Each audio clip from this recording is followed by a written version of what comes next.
Ladies and gentlemen, boys and girls, it's Diego with my beautiful wife, Karina, from Venezuela.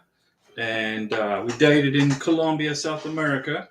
We dated for a long time, long time. And then we got married on the beach here in the panhandle of Florida, in Navarre, is where we got married. We don't live in Navarre, but we got married on Navarre Beach on January 14th, 2024. Today is May 1st, 2024. The time is flying by very quickly. And like you guys, most of you out there are either waiting for your K-1 visa to get adjudicated or you're waiting for your green card to get approved. Whatever the case may be, we're here for you. Now, I'm not an immigration attorney. I don't give you any legal advice, anything like that. I don't work for USCIS. I don't work for the State Department. I don't work for those companies that charge you tons of money to process a K-1 visa. When you don't need an immigration attorney, you don't need a company to help you do this. It's easy. And if you can read and write, you can process a K-1 visa and a green card application. You just got to be patient. You just got to be careful when you're filling out the paperwork so you don't make any mistakes. That's the secret, okay? You got to be careful. You got to be patient. You got to take your time and don't rush the process and don't be in a big hurry. If you get into a big hurry, then you're going to get your brain cells are going to start getting sore. You're going to start getting a headache. We waited 22 months to get Karina her K-1 visa in her Venezuelan passport at the U.S. Embassy in Bogota, Colombia. And we had an apartment together in Bogota for, 2.5 years. And I like living in Bogota. It was a beautiful city. It's a beautiful city. I love it there. But it's a very high altitude. So my body had a hard time adjusting to 10,000 feet above sea level. That was the hard part. But that's all in the past now. We are here in Florida, happily married. And we should probably see Karina's green card get processed, adjudicated. Something will be processed on it in the end of July, somewhere in there. The most we'll probably wait is August. But, it's a slow process. Nothing is fast. There's no such thing as a rapid visa or a rapid green card. It's a very slow process. So we put this channel together for you to help you get your visa and your green card. It's not for us. We already know how to do this, okay? We've done it. We're here. We've been through it. We went, I got 9 years experience doing this, 9 years. Haven't had a failure yet. I've helped so many people get their K-1 visa, get their green card, fix problems, get them back on the right track so they don't mess up. That's what this channel is all about, is to help you for free. Because we don't want to see you spending all that money on immigration attorneys or visa companies that process K-1 visas. It's a lot of money. That money's better in your pocket for your family. So we got the channel together. And we got Yaha Conte. Hi, Diego. How are you all doing? Yaha, we are good. Good. We're waiting for Karina to get her green card adjudicated. That's what we're waiting on. We put the paperwork together. We did the paperwork. I signed the form I-864. Karina signed her part, the 485. The doctor signed the 693 and the vaccination records. Remember, when you get to America, the Border Patrol officer is probably going to take your medical exam, and you're never going to see it again. So repeat your medical exam in the United States by a civil surgeon authorized by the State Department to do medical exams for green cards.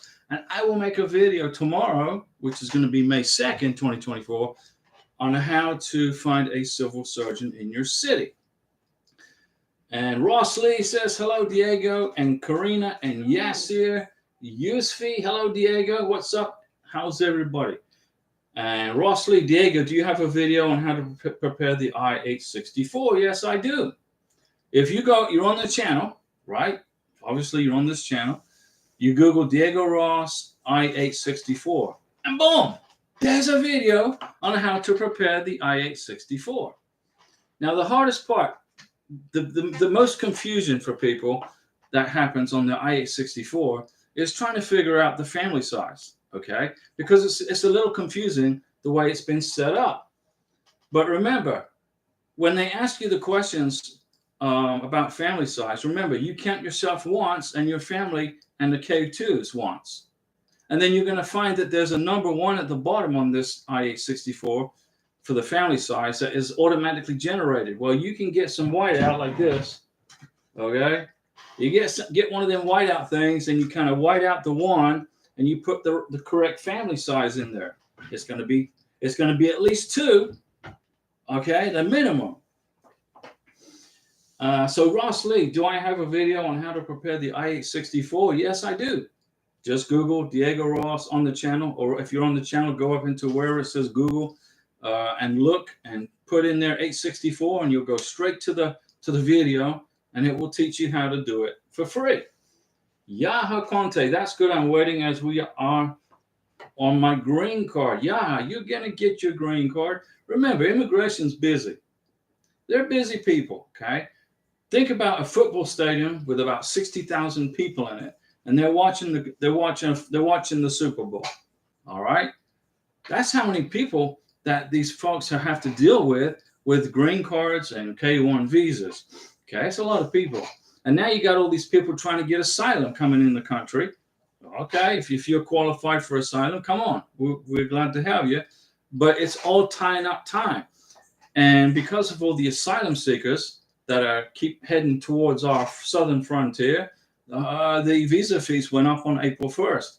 So it costs more to process a K1 visa. It costs more to process a green card. It costs more to process tourist visas. No, not tourist visas.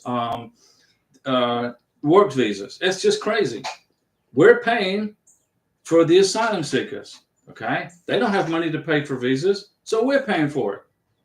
If you are a legitimate asylum seeker, I'd be glad to help you. I got no problem with that, and I am very honored to help you. But if you're a fraud, you're trying to buck the system, then immigration will find out. But Twan Benson, hello, Mr. and Mrs. Ross from Miami, beautiful Miami. Now, Twan, your new wife is from Vietnam, right? And didn't you ask me a question? If you speak fluent Vietnamese, can you fill out the I-865 for your new wife? Yes, you can, but you'll be the preparer and you'll be the translator. Okay, you got it? You're the preparer, you're the translator. You sign it as the preparer, you sign it as the translator. And then your wife signs it as the petitioner, because she's the one applying for the green card, not you. Julian, hello, Mr. and Mrs. Ross, how are you? And Camille Juan, hi Diego and Karina from Boston, how are you? We are good, everybody. We're fantastic.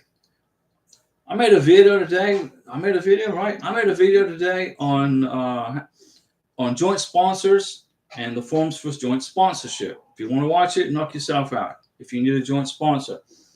And Twan Benson, I sent my adjustment of status out yesterday. So May 1st, your adjustment of status went out. Ooh, it's on the way. Where'd it go? To Chicago, right? You live in Miami, so it probably went to Chicago. And Twan Benson, yes, I did exactly what you told me, and thank you so much. I just saved you $500 talking to an immigration attorney. Twan, man, thank you, Twan, for that super chat. The first super chat for May of 2024 is from Twan in Miami. Now, guys, we appreciate the super chats, okay? But it's not necessary, but we appreciate it. We appreciate it. And, we use the super chat money. I take Karina to Hardee's to get the breakfast platter. She likes the breakfast platter, and I buy Mountain Dew. I like this Mountain Dew. So Twan Benson gets a Mountain Dew salute for that super chat. Now, if Larry's watching, he's going to stop yelling at me because I got a Diet Mountain Dew. Well, get over it, Larry. I like Diet Mountain Dew. The other Mountain Dew is the sugar level's too high, but that's all good. Let's see here. Good job, Twan Benson. We appreciate the fact that you got it done and the fact we saved you money. And thanks for that super chat. Oh, it's a super sticker, right? It's a super sticker.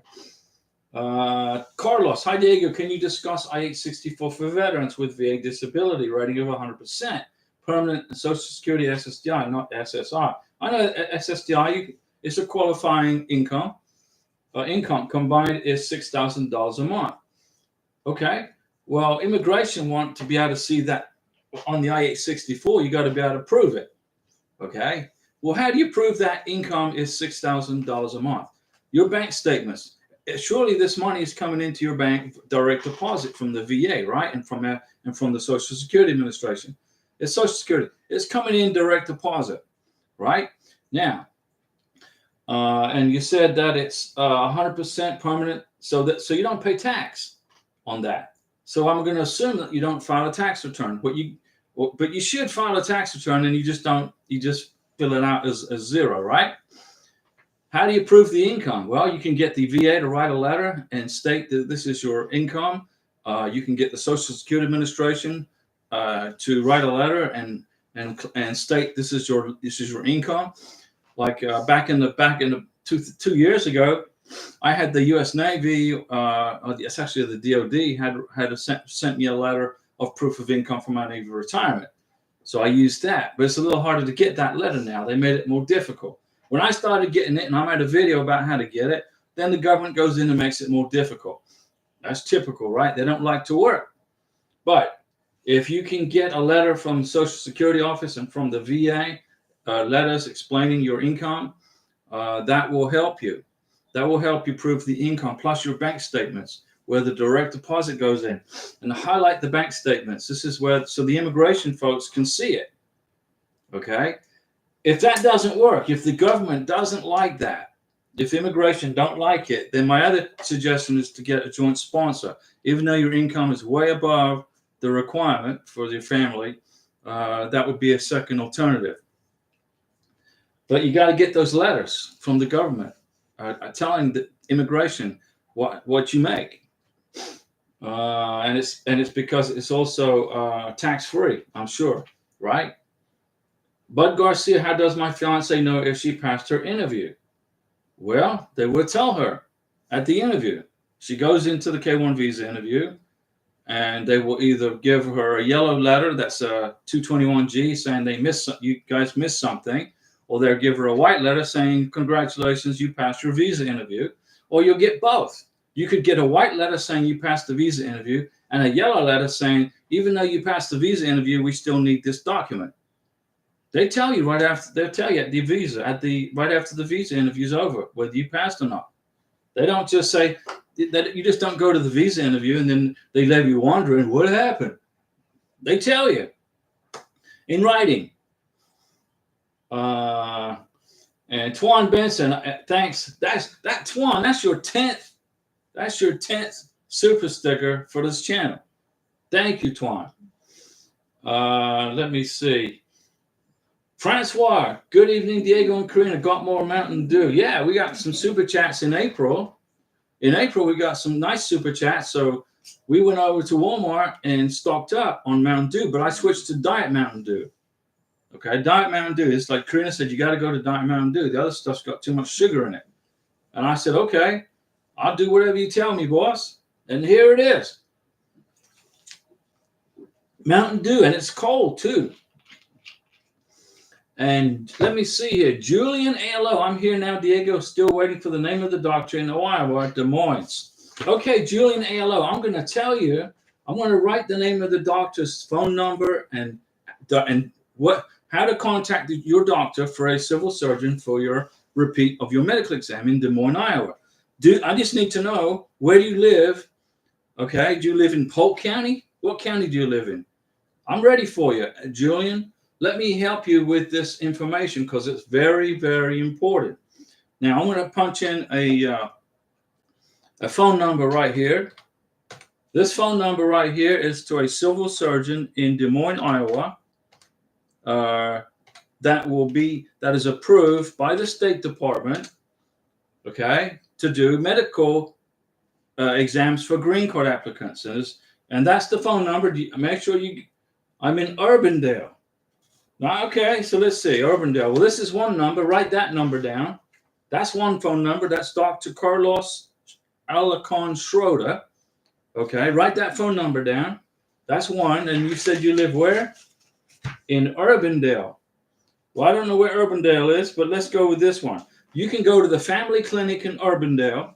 It's called the Family Clinic. Okay, this is the family. I'm not ignoring you guys. Okay, I'm just writing for Julian. This is the Family Clinic. This is in Urbandale. Okay, it's at 6401 Douglas Avenue. Okay, Suite 10. You can't beat this channel, right, guys? I mean, I'm giving you all this free information. You can't beat it, right? Urbandale, right? This is where you live, Julian, in Iowa. And the doctor there is Dr. Jason something, Equena, okay? And his phone number is 515-276-8800. There you go. Julian, those are the numbers that you can use to call, okay, to get your green card medical exam. Right? You got it? Do you see that information? The Family Clinic, 6401 Douglas Avenue, Suite 10, Urbandale, Dr. Jason Equena, and the phone number. You call that doctor up, or his secretary or his administrative assistant will pick up the phone, and you explain that you need a green card medical exam and your vaccination documents recertified. Okay?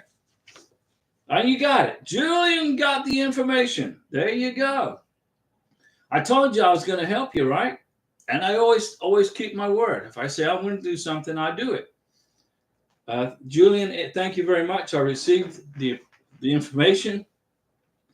Bud Garcia, and where would I do my fiance medical exam for the adjustment of status? Where do you live? Bud Garcia, where do you live? If you tell me, Bud Garcia, where you live, city and state, I will tell you on the next live stream where in the United States of America that your future Thai wife can get her medical exam. And I'm writing a note down here because I'm going to give you the information. I'm going to find it for you. But I got to know where you're at. Now, I know that Larry, your friend Larry, what is he? Is he sleeping? You're in Tacoma, Washington State. Now, I knew it was Washington State. I just couldn't remember which city. Washington State. Okay. And what day is it today? What day? Today is Lunes, right? No. Mercury.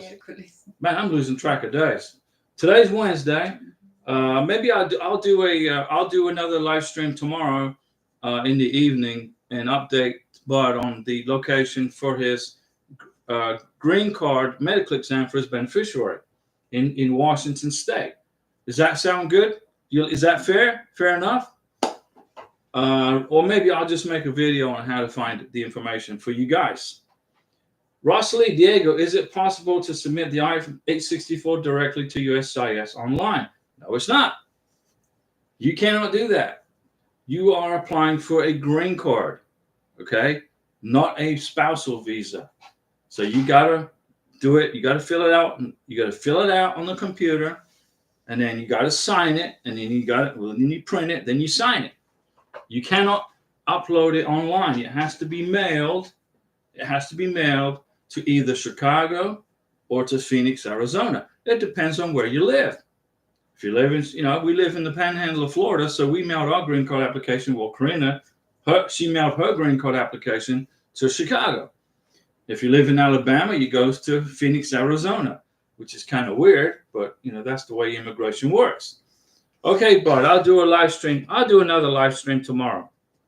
And then make sure you got a pen ready so that you can write down the address of the civil surgeon in Washington State so you can get your new Thai wife to be very soon a brand new medical exam. I strongly urge everyone, once you get to the United States, to repeat the medical exam. I really strongly urge it. And get your vaccination documents recertified. You don't have to get the vaccinations over again. Okay, but you got to get them recertified. Why do I say you should get the medical exam repeated? Because some immigration officers are looking for the Form 693. You do. Remember when you were in Bogota, Colombia, or if you were in Chile, in Peru, Uruguay, Panama, South Africa, England, France, Germany, India, Philippines, wherever it is, you go get your medical exam, right? You pass with flying colors, you come to America, and a Border Patrol officer takes it. So you got no proof of a medical exam other than your word, right? Well, the immigration doesn't work off the word of they don't take your word for nothing. So I recommend you repeat the medical exam. Just suck it up, put it on your credit card like I did, and include it in your green card application. It will save you such a big headache. You got to trust me. Let me see. And Karina is keeping me in track here. Yes, yeah, Yusfi, Diego. We don't make calls that much, me and my wife, but we text all the time. Isn't it a problem for me even if with an age gap? We submitted many phone call logs, by the way. I'm just concerned. Why are you concerned? You got proof of communication? So you send a text, right? Do you screenshot the text and print it?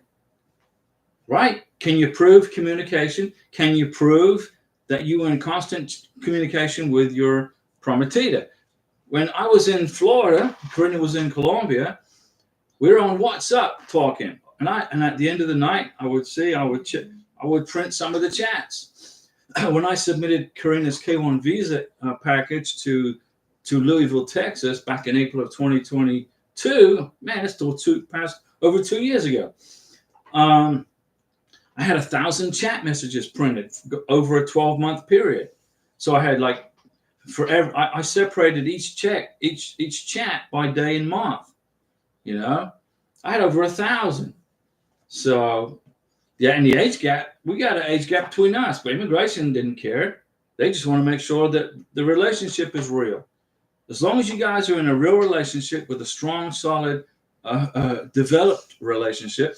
You know, if you've only known each other 2 weeks and you drop it and you file a K1 visa, you made one trip to visit your beneficiary, you stayed 5 days, and you've known each other for a month, you know, and then you file for the K1, it's going to be a tough battle. But if you've been dating each other for 6 months, a year, and you got 6 months to a year's worth of communication, you got nothing to worry about. Lots of pictures with family, make at least 2 trips to see your beneficiary. I mean, I was in Colombia. I made 5 trips to Colombia to see Karina. And I stayed with her for 5 weeks, 4 months, 11 months. And the other times was in 3 months, you know, a lot of vacation time. I told my boss, look, man, I'm out of here. I'm in Colombia for the next probably, I don't know how long. I mean, I'm a real estate agent. And he said, okay. So it's no big deal. He's got other agents that work under him. I was no loss to him. Okay, but I maintained my license. I kept my courses up to date. I mean, I took the exams and repeated the legal tests I had to take. But you got to prove your relationship. If you can do that, you're good. It doesn't matter what the age gap is. Really, it really doesn't. I mean, immigration don't care. I'm just making sure I don't miss anybody. And let me see here. Julian, I'm here now, Diego, waiting for the name of the doctor. You got all that, right? You got all that information. Let me see here. I'm looking at the stream over here. Even though you guys are over here, I'm looking at you guys over here. I'm looking at the stream over here. This is where the questions are. And then the camera's over here. I thought I'd change the camera around just to confuse everybody, including myself. T-Bone 1241. Hello, Diego and Karina. Hope you're having a wonderful day. We had a great day. Karina continued her driving lesson, and I made a video, and we kind of were just hanging around in this hot, sweltering 77-degree Florida weather. Karina's used to being in 50-degree cold weather in the mountains of Colombia. But she said, well, I remember in Caracas, Venezuela, it was hot there, you know. Let me see here. Bud Garcia, okay, thank you. Ajali. Hey, Diego and Karina, hope all is well. Question, do you have to pay for the biometrics or just pay the medical for the K1 visa? When you pay for the visa fee of $265, You paid the embassy $265 for the K1 visa interview, not the DS-160. The DS-160 is it's a free form. It's totally free. But what you're paying for the consulate's time. When you pay that $265, that includes the consular fee and the biometrics for the embassy. When you get to the United States of America and you file for the green card, it's now $1,440, I believe. That includes the biometrics for the United States. The difference between the United States and the foreign country is, in the foreign country, the sponsor or the beneficiary schedules the biometrics. Like I scheduled the biometrics for Karina in Colombia. But in America, when we filed for the green card, immigration scheduled Karina's biometrics in New Orleans. It was all included in the green card fee. Okay. Let me see here. I don't want to miss anybody. So my eyes are over here looking at the questions, but I'm looking at you guys over here. So I'll let Bud know where to send his adjustment of status paperwork. No, Rossley, you cannot upload an 864 online. You have to sign it in black ink, and you have to include it in a package of stuff for the green card. You cannot upload it. Would I send my adjustment of status packet to Arizona for the green card? If you live in Tacoma, Washington, that's probably where it's going to go. But let's see. I can answer that question right now. If you want to know where to send, if you live in Washington State, you want to know where to send your green card application for your beneficiary, I'll tell you right now where to send it, okay? Now that says Washington, but I want to make sure that it's not Washington, D.C., because, I don't want to confuse Washington with Washington, D.C. I don't want to make sure I give you the correct information. So that's Texas. So if you live in Washington State, you will mail your green card application to Dearborn Street, 3rd floor, Chicago, Illinois. It goes to Chicago. Do you want me to give you the address? Do you want me to type, Bud Garcia, would you like me to type in the address for you where to mail the green card application? This is by courier service, by the way. Okay? This is by courier service, not by U.S. Postal. I don't recommend mailing any immigration paperwork using the postal system. Use a courier service. But this is where you're going to send. This is where you're going to send your green card application. Okay, I'm going to write it out for you. Then write it down. Get a pen. Write this down. Okay. This is very important that you don't mess this up. It's going to be box. I'm looking at you guys. Okay, 805 887. Karina, am I correct? No errors. Bien. 131 South Dearborn. I'm doing capital letters like Larry because he likes capital letters. Dearborn Street. This is Chicago. It goes to the 3rd floor. So the poor FedEx guy has to climb up 3 flights of stairs unless there's an elevator. And then it goes into Chicago, Illinois. And then the zip code is 60603 and up. And then it's a 5517. Is correct? Okay. So that's where you're going to mail your green card application, Bud, if you live in Tacoma, Washington. Julian A.L.O. One more question. My cousin applied for adjustment of status. Okay. And they sent it back because it missed some stuff. Well, that happens all the time if you don't pay attention. And they asked him to translate the birth certificate from French to English, and he doesn't know where to do it. Okay, Julian A.L.O. This is where I'm going to write the name of a company. Okay, right here. This is the name of a company where you can translate the birth certificate from French to English. Can you see it? SpanishGroup.org. That's where you can send the birth certificate that's in French and translate it into English. Go on, Google it, go online, upload the birth certificate online, and it's like $25. Okay? You got it, Julian? Brielle Alvarez. Hello, Diego and Karina. I know you said you need to get the medical form repeated in the U.S. I recommend it. I strongly urge you do it, but I'm on a WhatsApp group for Nigeria and was informed that most people for the group used the DS3025 vaccination document worksheet and was fine. Well, you go right ahead and just use the DS3025 vaccination document. There's no problem if you want to do that, but don't be surprised if the immigration officer says, where's the 693? Where's the medical exam? Don't be surprised. This immigration officer might say, well, I don't need to see the 693. This immigration officer might say, I need to see the 693. It all depends on the immigration officer. So the immigration officer gets your green card application, and he's looking through it, and he or she wants to see the 693, not just the vaccinations. And then you're going to get an RFE, and then the RFE is going to slow down your green card application by 3 or 4 months. And then you're going to say, man, I wish I just got the medical exam done over with and repeated it. But it's up to you. If you want to take the chance and just use the vaccination paperwork, go right ahead and knock yourself out. But I don't recommend that. I recommend repeating the whole thing over. So you don't get so you have a 100% guarantee that you're not going to get an RFE. If you submit just the vaccination paperwork, it's 50-50.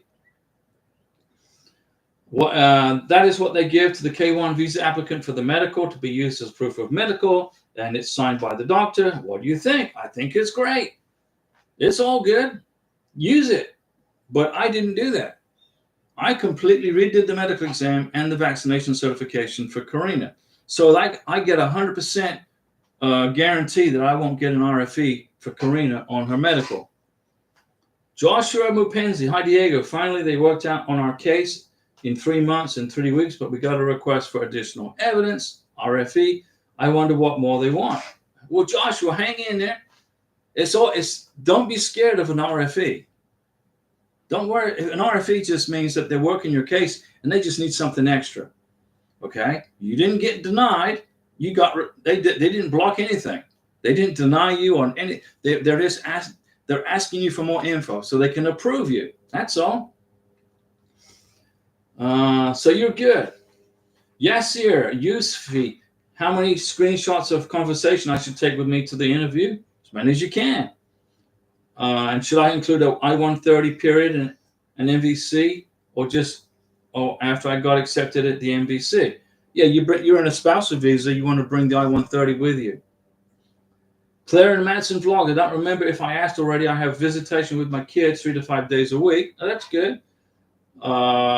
They don't sleep over. Well, I have to claim them as dependents on my K1. If you claim them on your taxes, then they're your dependents, right? Are they on your taxes? Do you get child credit? Do you get child credit from the IRS for your kids on your tax return? If you do, they're your dependents, right? Francois, may I put my 2 cents in? Week 2 of waiting and waiting and waiting. Waiting and waiting. I do it like this. Waiting and waiting and waiting. And T-Bone, 1241. Look at that super chat, man. Look at you guys. You're kicking off May like a house on fire. All right. So there's a T-Bone gets a Mountain Dew salute, and it's Diet Mountain Dew. Ooh, I just spilled it all over me. Mountain Dew salute for that fantastic super chat. Thanks, guys. I mean, we're here for you. We don't ask for anything, but we appreciate it when you send it. But we don't ever ask. Let's see here. Francois Livingston. Oh, wait a second. I'm going to miss anybody. And Julian Alo, thank you one more time. Julian, we're here for you, man. Julian, we're going to get you through this. Marnus Stadler, my wife and I have our lease agreement in Spanish. Okay. Oh, good. Can her sister translate and certify the lease agreement? No, she cannot. She can fully speak and understand English and Spanish. No, you got to have an ATA number on the translation for a document. Filling out a form is one thing. Like if you're filling out the I-864 or the 485, you can be the translator. But on an official document, like a lease, you got to get it translated by an official company, like the SpanishGroup.org will translate that lease agreement, and they will issue an ATA number on the translation. USCIS is going to look for the ATA number because that is an acceptable translation for immigration. When you fill it out 485 for your beneficiary, and you speak like Tuan speaks Vietnamese, he can be the translator, okay? But for a document like that, it has to be translated by an official company, and it has to have an ATA number. Francois, if you look on your translations, look on your documents that you got translated with the Spanish group, you can see on the bottom of those translations an ATA number, right? So Marmus, no, you can't do that. You got to use a company that's an official translator.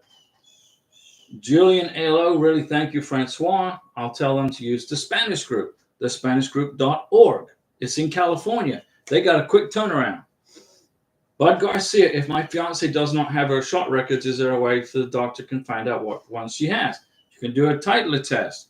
There's a blood test you can do. It's called a titler test, where you can see that the titler test will tell the doctor what vaccinations your beneficiary has and hasn't had, and what's required and what's missing.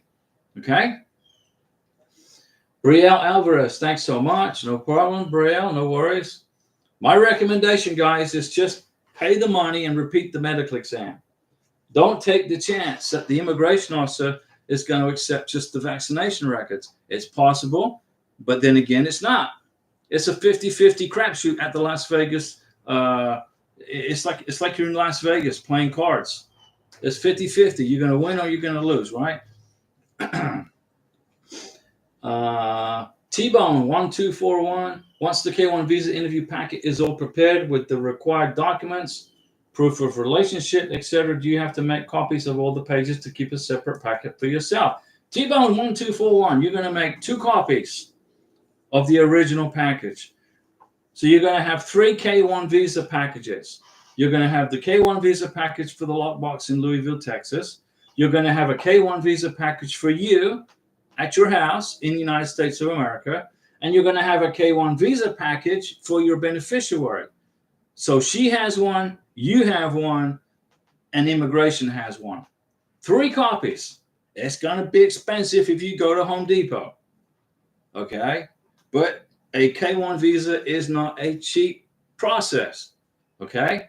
3 copies. So if you got a binder for, I went, when I flew to Bogota, Colombia to be with my beautiful Karina, my carry-on bag was full of all of her K1 visa paperwork in binders like this. I mean, it's like it weighed a ton. I'm like trying to walk through the airport like this. I'm like, man, international flight is over there. Oh my gosh. But I brought him to Colombia. And then once she had passed her K1 visa interview, we sat down in the living room in Colombia, and we took out all the stuff we needed, which we didn't have to repeat, and we threw away all the stuff we didn't need, okay, from the copy. So you make 3 copies, 1 for you, 1 for your beneficiary, and then the original goes to immigration. But don't send original documents. Let's see here. So T-Bone 1241, make 3 copies of the entire K1 visa package. And then that way, let's suppose an immigration loses your K1 visa application. You got a backup copy, right? At your house. You're ready to resubmit if it gets lost. It's a backup. And another Mountain Dew salute for your super chats, guys. T-Bone. And this is pretty cold. It's staying cold considering it's almost 100 degrees here. No, I'm kidding. It's 78 degrees.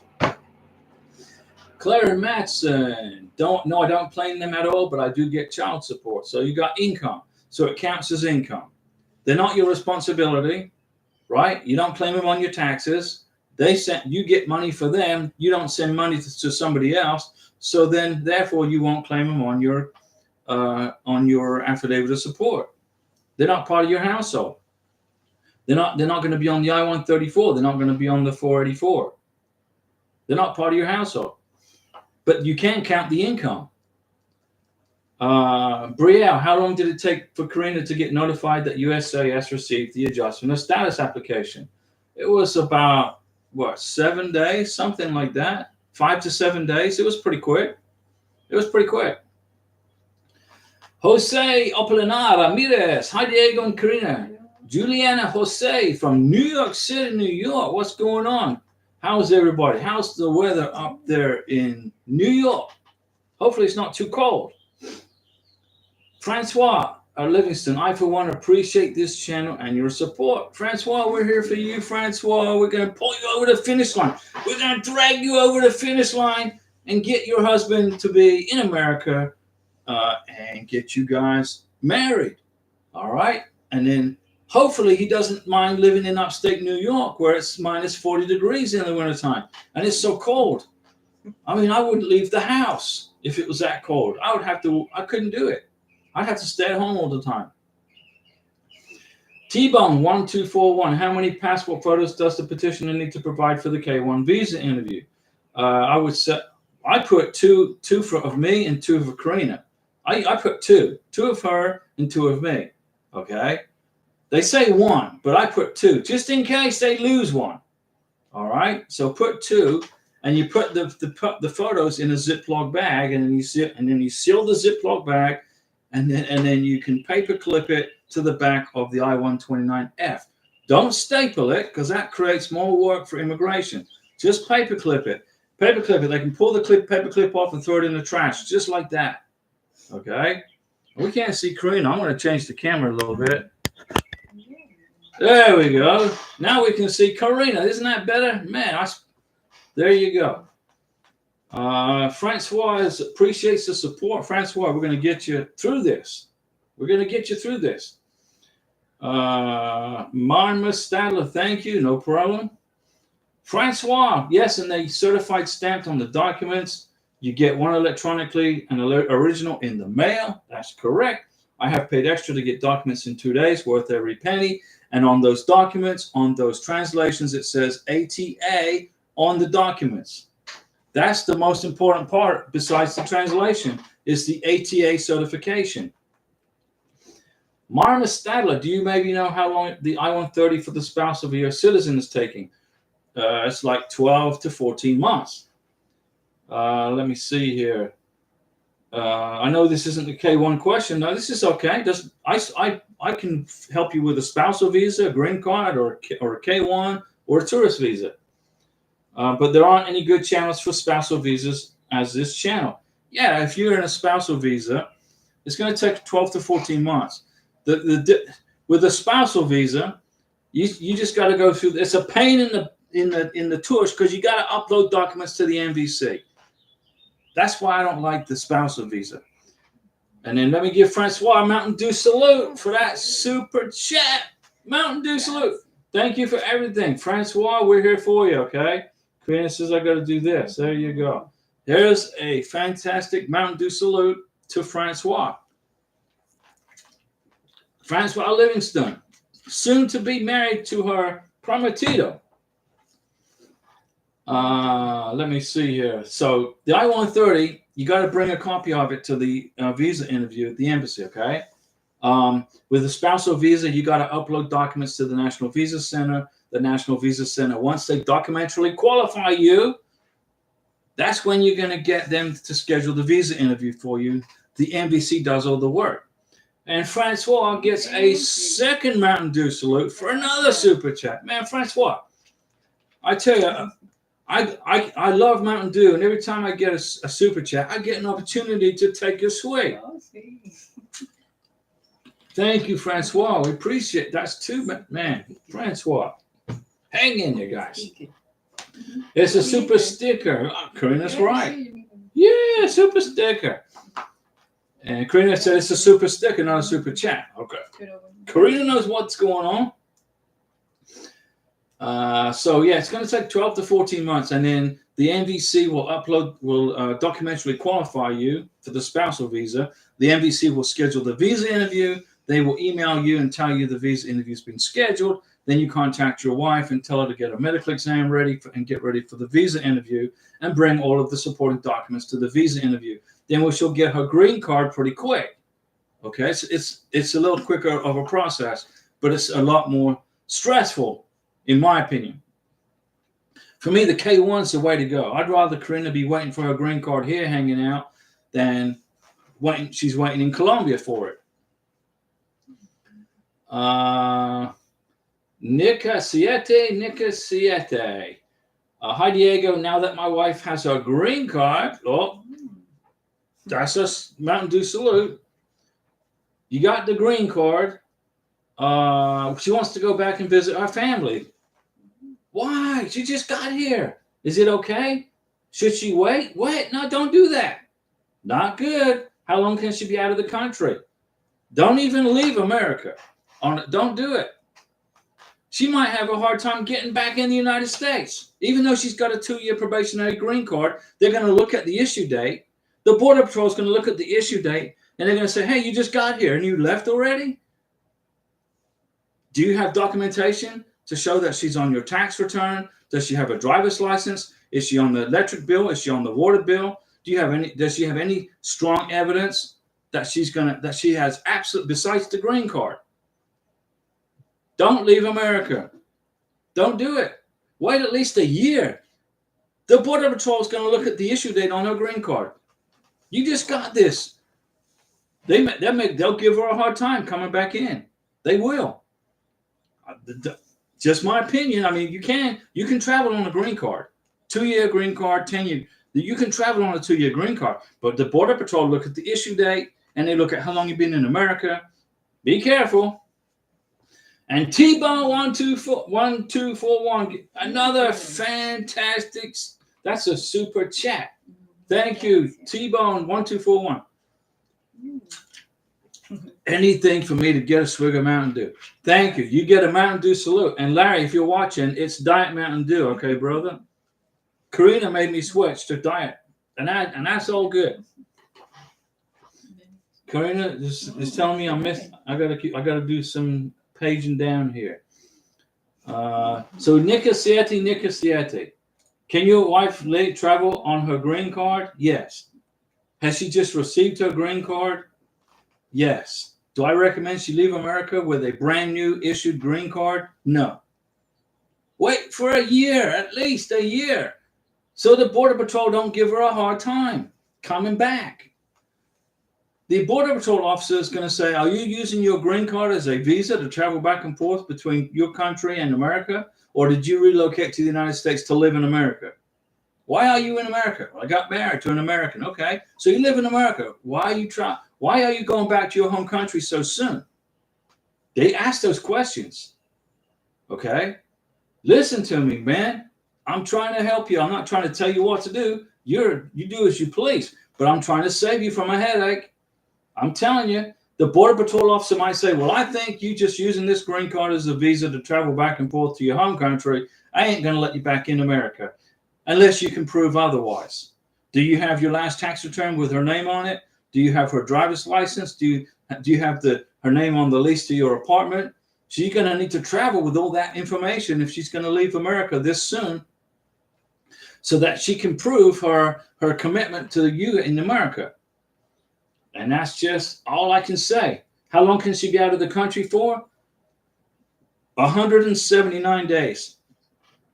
If you stay past 179 days, the Border Patrol officer will block you coming back home. If you leave for longer than 365 days, your green card will be terminated. It will be shredded in the Border Patrol shredder. You marry an American, move to America, and live in America, and hang out here and learn and become Americanized. All right? So, I'm trying to help you, Nika Siete. I'm trying to save you from going through a massive headache at the Border Patrol with your new wife. And Claire and Matson Vox, do I need to include a copy of my social security number for my K1 interview in 2 weeks? In Brazil, I'm afraid to leave anything out. Well, if you're going to your K1 visa interview in 2 weeks, you don't have a social security number. You get the social security number when you arrive in the United States of America and you apply for it. You don't get a Social Security number until you land in America and you go to the Social Security Administration with your I-94, your passport, and your K-1 visa, and they issue you a Social Security number, and it gets mailed to you from Maryland. So do I need to include my copy of my Social Security number for my K-1 visa interview in 2 weeks? You don't have a Social Security number. So how can you include it? You haven't got it yet. You got to apply for it in America. Jesse Hughes, Diego, I called USCIS again, and this time I was told my I-129F was approved on February 23rd, but I never received an NOA-2. Jesse Hughes, you got to get the NOA-2 letter. You got to call immigration. You got to call USCIS or email them and say, I need my NOA-2 letter. On the NOA-2 letter is your beneficiary's alien receipt, is her alien number. You got to put the alien number on the I-134 for the Declaration of Financial Support for the K-1 visa interview. On the NOA-2 letter is your beneficiary's alien number. There's the receipt number. There's the approval. That's the approval. You got to put the NOA-2 letter in the green card application. You got to bring the NOA-2 letter to the embassy interview. And you look on the NOA-2 letter, and that's where the alien number is for your beneficiary that she's going to have for the rest of her life. And you put that on the I-134, and that's what's going to be on a green card. You got to get a copy of that NOA-2 letter. Immigration's got to give it to you. You got to call them. You got to email them, call them, and tell them, I haven't got it. Marma Stadler, I submitted my application online. Does that mean it's a bit quicker or not really? It will speed it up a little quick. You can file for a spousal visa online. You can do that. Okay, you're on a spousal visa. You're in a CR1, IR1. You can do it online. It speeds it up a little bit. Absolutely, you can do that.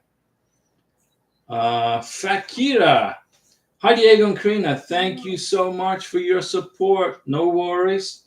Till now, our 485 petition is rejected because of wrong reason of I-130. Our petition was sent under K1. USCIS made a mistake. Please tell new fee. What are you going to do, Fakira? So let me see. Your 485 petition was rejected because of the wrong reason of I-130. Our petition was sent under K1. USCIS made a mistake. Are you filing a spousal visa, or you must be under a K1 because you filed it at 485. You didn't file an I-130. So the fee for a 485 for the green card and biometrics is $1,440. That's what it is. That's what the fee is.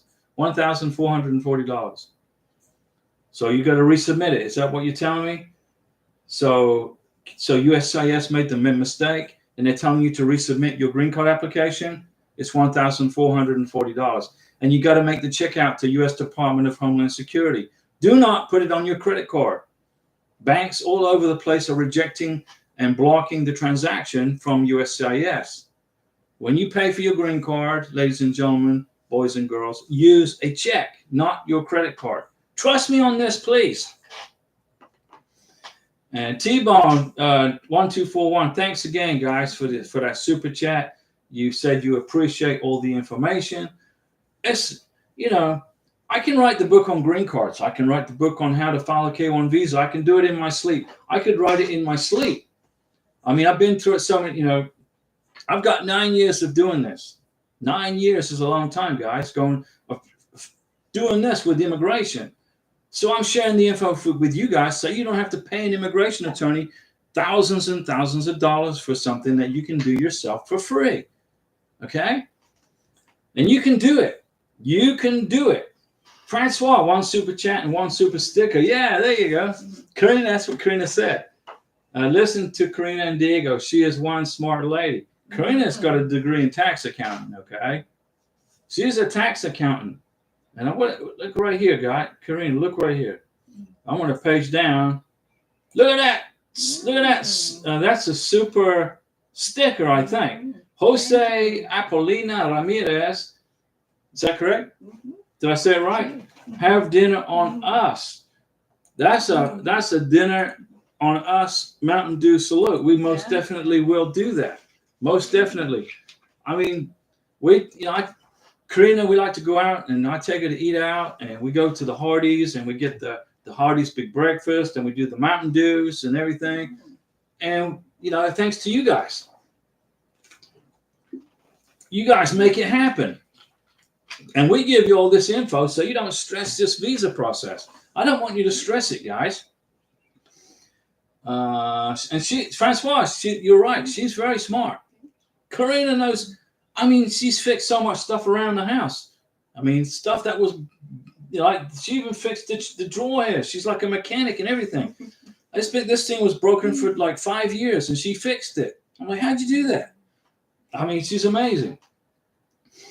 Marmus, you get it a lot quicker if you file it online. You can file for a spousal visa online. It's a little faster. 66. Hi Diego. Is it a problem if I travel to the United States with a return ticket? They are way cheaper than the one way. No. You can do that. Immigration don't care if you buy a round trip ticket, if it's cheaper. They just want to see you arrive in America. They don't check to see if you're flying back. The Border Patrol couldn't care less if you bought a one-way or a round trip ticket. They don't care. If it's cheaper, buy the round trip. Go to the Border Patrol, check in, and start your life in America. Boom. You can do that. It's no problem to do that. 66, it's all good. You can do that. Jesse Hughes, if you recall from last live stream, my case status online says request for evidence received on March 14th, 2024. But they sent my case to the Department of State on March 12th. Online is not correct and no NOA2, wasted 2 months. Yeah, immigration, sometimes they make mistakes, okay? They're not perfect. They're human beings just like we are. We are all human beings. We all make mistakes, and sometimes immigration messes up. Like, for example, about 6 months ago, a lady went to her K-1 visa interview. I think it was in Guyana, next to Venezuela. And the immigration officer sat her down and said, let me see your passport. And they said, your name in this passport doesn't match the name of the person on the K-1 visa. She said, what are you talking about? And the immigration officer said, your name doesn't match the name of the person on the K-1, on the I-129F. And she said, yeah, it does. Everything's perfectly good. But immigration, USCIS, made a mistake. Right? They submitted the wrong name to the consular officer at the embassy in Guyana. So when she went to her visa interview, her name wasn't matching up with her passport because the name was wrong at the embassy. So you know what the embassy did in Guyana? They wouldn't give her the K-1 visa, and they sent her entire case back to USCIS in California. And she's messaging me like 2 o'clock in the morning, freaking out. I said, where do you live? She said, I live in Florida. I said, this is the phone number to Senator Marco Rubio. You give him a call. You tell Marco's administrative assistant that I gave her this number direct to Marco Rubio. And she said, oh, thank you so much. And I said, no. I said, don't be thanking me. Get on the phone tomorrow. Call Marco Rubio. This is his direct line. Senator Rubio's direct line. Call him. And she explained to Senator Rubio's office what happened, that the USCIS in California sent the wrong name to the embassy in Guyana. So she went for her visa interview that was approved. She was denied because the names weren't matching up, but it wasn't her fault. It was immigration that messed up.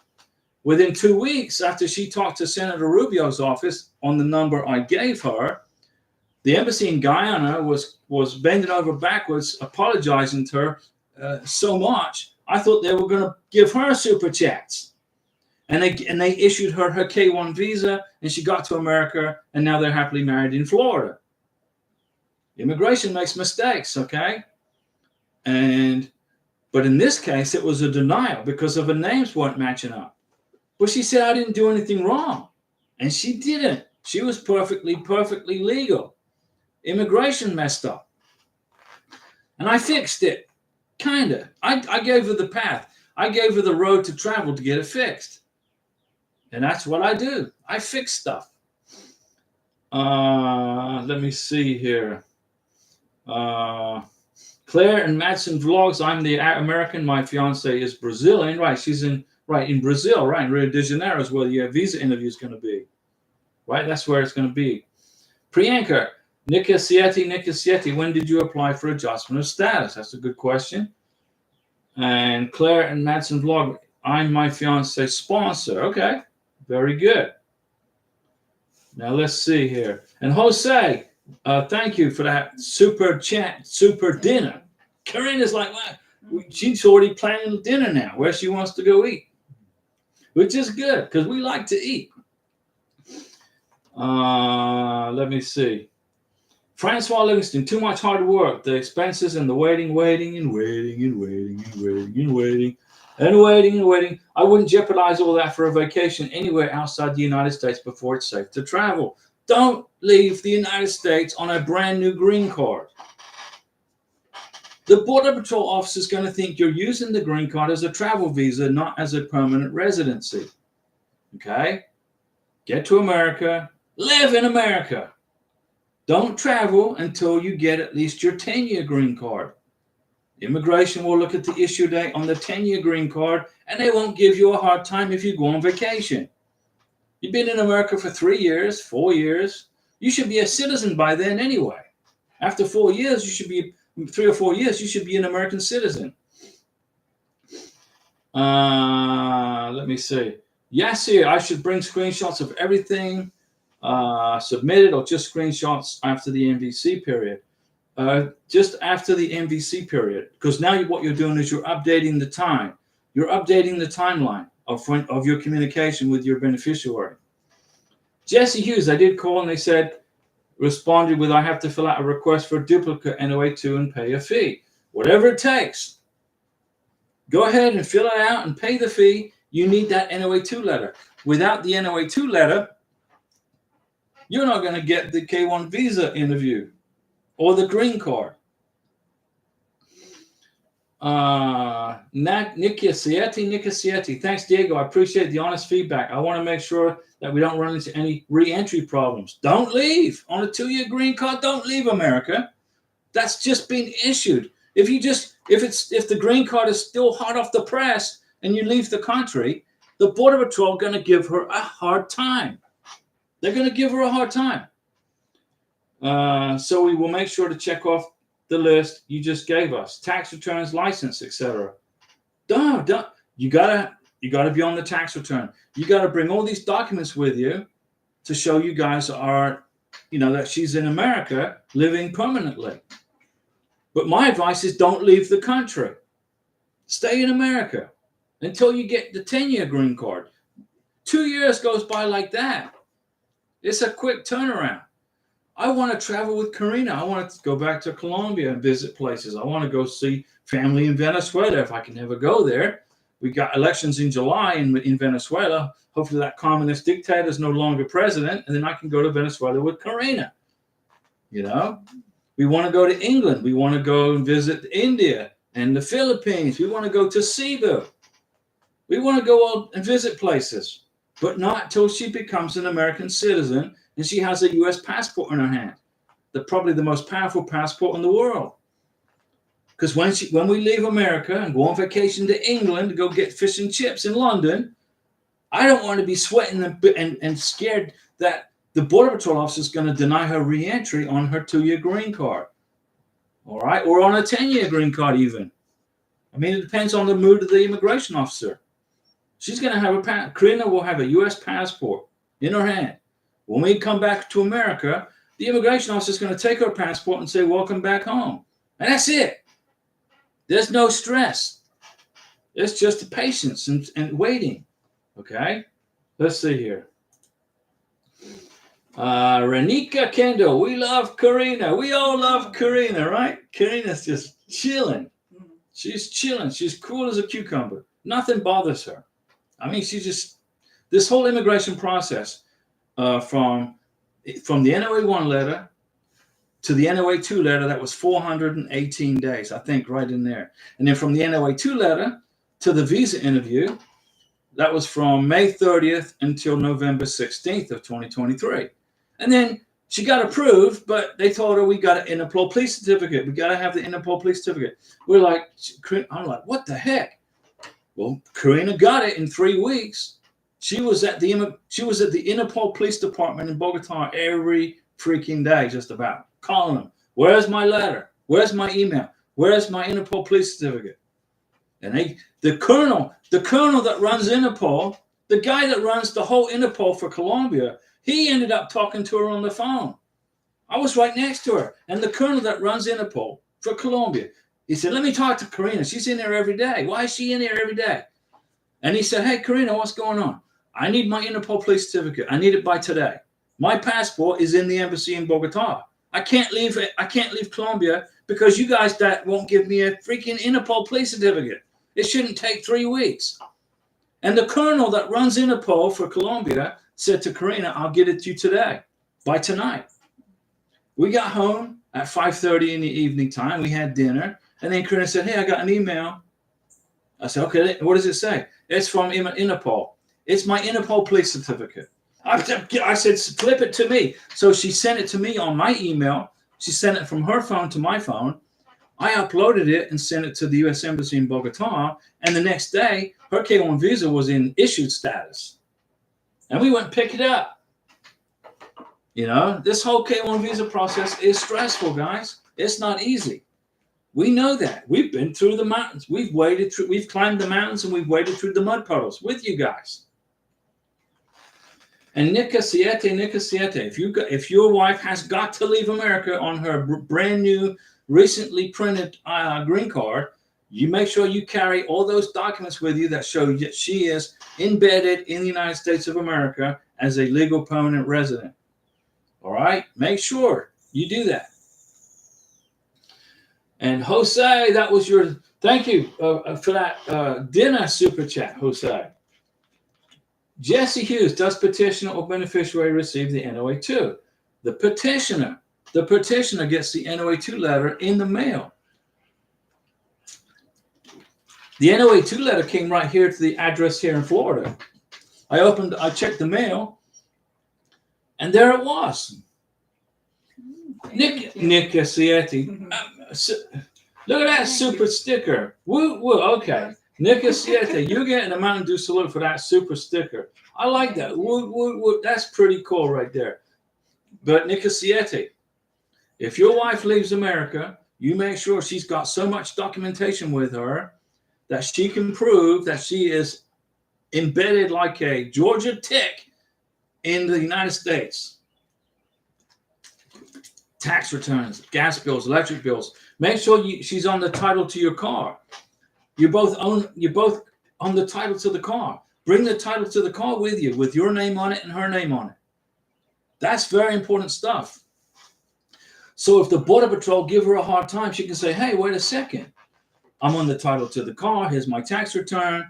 I'm on the electric bill. I'm on the water bill. I'm on the phone bill. I'm on the gas bill. I'm on the lease. I'm on the lease agreement to the apartment or on the deed to the house." And she has all that with her in her little bag.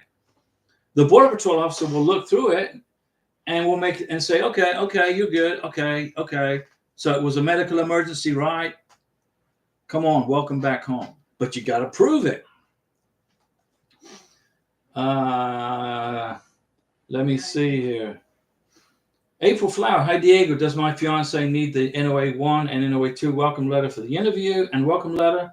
For the visa interview, you need the NOA2 letter and the welcome letter, not the NOA1 letter.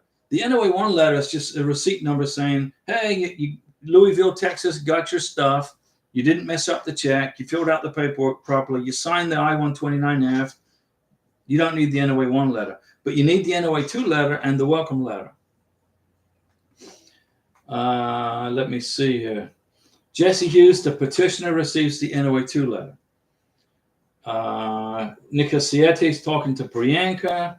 Priyanka is talking to Nika Siete. Cornelius Larby. When I checked the status of applications after biometrics, I noticed the form I-765 said I have 1 week for a decision to make.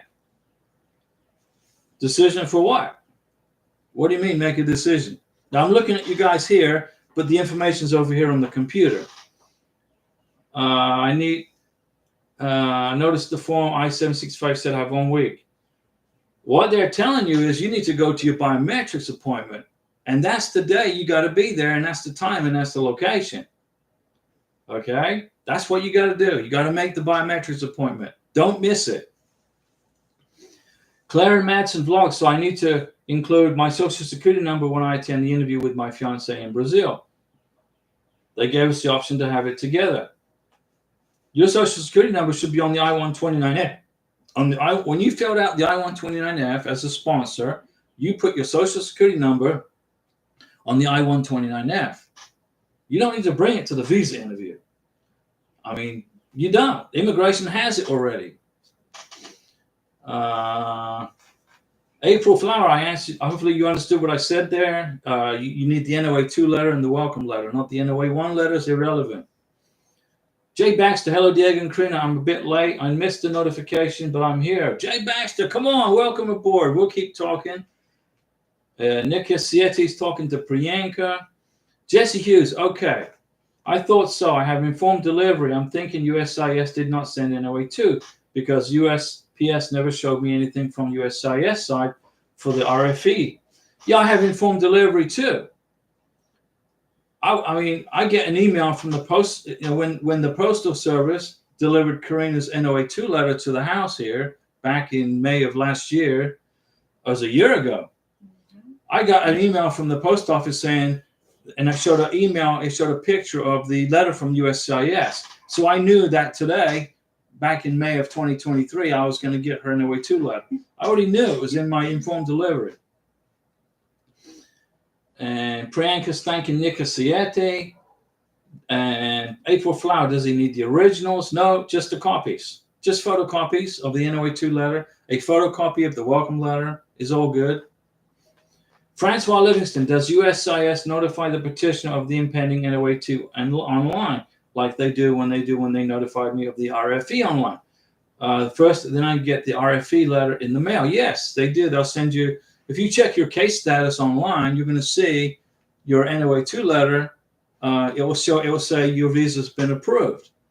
And then you're going to wait for the NOA 2 letter. It's going to show on your case status online. Yeah, Francois. Vanessa Tabe, hi Diego, my visa has been approved. Now, Vanessa Tabe gets a Mountain Dew salute for having a visa approval. That's a good job, Vanessa. Congratulations. And all the stress is over with now, right? You're all relaxing and chilling out. Good job. Now you got to focus on getting your green card stuff together. G34HMO. Hi, Diego. Hola, Karina. My wife had her biometrics on March 15th, 2024. Okay. She came in on a K1 visa. When do you think she will have her visa? She has her visa. Are they still skipping interviews? You mean when will she get her green card? In about 4 to 5 months. Her visa is no good. Her K1 visa no longer is existing. When you landed in America, the plane landed like this. The K1 visa goes away, and now you're on an I-94 Border Patrol 90-day window of time. The I-94 supersedes the K1 visa. You got to get married within those 90 days. The I-94 says you entered on this day, and your I-94 expires on this day. You got to get married within those 90 days. If you don't, you're going to get deported, Mr. Beneficiary, Miss Beneficiary. Now, you get married within 90 days, and then you file for the green card. Okay? So it will take about 4 to 5 months for her to get her green card. Cornelius Larby, I have attended the biometrics appointment, okay, already, but what I see 1 week for a case decision on the I-765 application.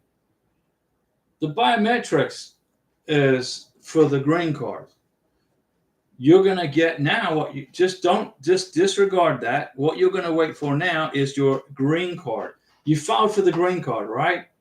You filed an adjustment of status paperwork. You went to the biometrics. Now you're just waiting on the green card. That's what you're waiting on. G34HMO, does USCIS send an email regarding that your green card has been shipped? Not that I'm aware of. I don't think so. You get it. It will just show up in the mail, or you'll get a letter. It's going to be in a mail. It's going to be in a hard letter. It's not going to be in an email. It's going to be in a letter. I've never seen an email for that saying it's been shipped, but it could be on case status. On your USCIS case status, it may say that it's been shipped, but that's online. That's not in an email. That's on USCIS case status, where you can check your status. Jesse Hughes, right, and that's how it should happen, but for me, it did not. Also, case status online doesn't say approved either, so the whole thing is played. That's why I'm frustrated. Nothing going correctly. All right, it's not going correctly, but you got to solve it. You got to solve it. If it means paying a fee for an NOA2 letter, just pay the fee, okay, and then try to figure it out later with immigration. And see if they'll refund you. But for right now, you want to get that NOA2 letter, whatever it takes. If it means you got to pay for one, go ahead and pay for one. Remember, immigration is not perfect, and sometimes they make big mistakes. Sometimes they're expensive. But the whole bottom line is you got to have the NOA2 letter so you can get your beneficiary's alien number, so you can get her I-134 completed for the visa interview. And the green card. If you got to buy the NOA2 letter because immigration messed up, just go ahead and get it. Pay for it. But you need that letter, okay? Vanessa, yes, USCIS sent my fiance an email saying they will send us the duplicate NOA2 letter. There you go. The case tracker app also sent me a notification today saying we should expect our NOA2 by May 16th. Yay! Good job. Vanessa, I fly to America June 8th, 2024, and we get married on June 22nd, 2024. Yippee! Fantastic news, Vanessa. I bet you're excited. Start your life over here in the United States of America. You're going to have a fantastic life here. Renes, are there any K1 successes in Accra, Ghana recently? Renes, there were 254 K1 visas successfully issued to beneficiaries in Ghana in 2023, fiscal year 2023. In fiscal year 2023, 254 K1 visas got issued to people from Ghana, and they arrived in America and started their lives. Vanessa, Diego, I'd like you to do a K1 success video for my fiance. I'm from Cameroon. Vanessa, I will make a video for you, most definitely, in the YouTube channel, somewhere right in there. Your NOA1 letter date, your NOA2 letter date, when you got your visa interview, the date of your visa interview, and the day that you're going to leave for America. Just write it up for me, your timeline, and I will make a video just for you. And you'll have it forever. You will have this YouTube video for eternity. And then you can watch it in 20 years from now. Say, hey, look, that's my K1 visa process right there.